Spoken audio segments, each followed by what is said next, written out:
इतिहास केवल तारीखों का सिलसिला नहीं होता, वह विचारों की लड़ाई होती है, सोच की एक लंबी जंग। और इस जंग में एक नाम बार-बार सामने आता है, वीर सावरकर और उनकी विचारधारा, हिंदुत्व।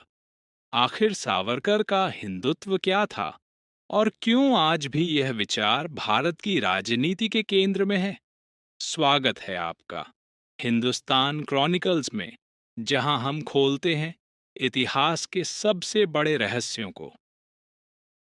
वीर सावरकर और हिंदुत्व, एक विचार जिसने देश को बांटा भी, जोड़ा भी। साल 1923, सावरकर रत्नागिरी की नजरबंदी में थे। यहीं उन्होंने एक छोटी लेकिन ऐतिहासिक किताब लिखी, Hindutva, who is a Hindu. ये कोई धार्मिक किताब नहीं थी, ये एक राजनैतिक और सांस्कृतिक घोषणा पत्र थी।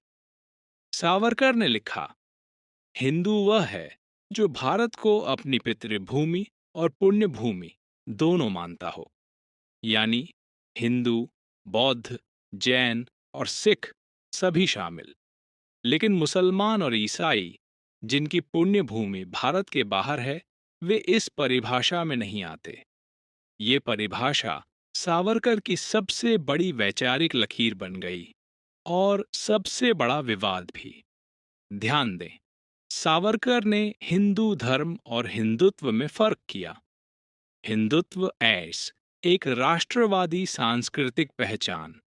वह कहते हैं, हिंदुत्व पूजा पद्धति नहीं है, यह जीवन जीने का एक ऐतिहासिक तरीका है। सावरकर ने हिंदू समाज को वीरता और एकता का संदेश दिया। उन्होंने कहा, जातिवाद और छुआछूत हमारी सबसे बड़ी कमजोरियां हैं। उन्होंने सामाजिक सुधार का समर्थन किया, लेकिन साथ ही भारत को एक मजबूत हिंदू राष्ट्र के रूप में देखने की कल्पना की। आज जब हिंदुत्व शब्द भारतीय राजनीति में गूंजता है, तो उसकी जड़ें इसी किताब में मिलती हैं। कुछ लोग कहते हैं, ये भारतीय संस्कृति की आत्मा है, तो कुछ कहते हैं, ये अल्पसंख्यकों के लिए खतरा है। लेकिन सवाल यही है, क्या सावरकर का हिंदुत्व आज भी उतना ही प्रासंगिक है जितना 100 साल पहले था? सच क्या है? विचार करें, सवाल पूछें, और इतिहास को केवल किताबों में नहीं, सोच में जिएं।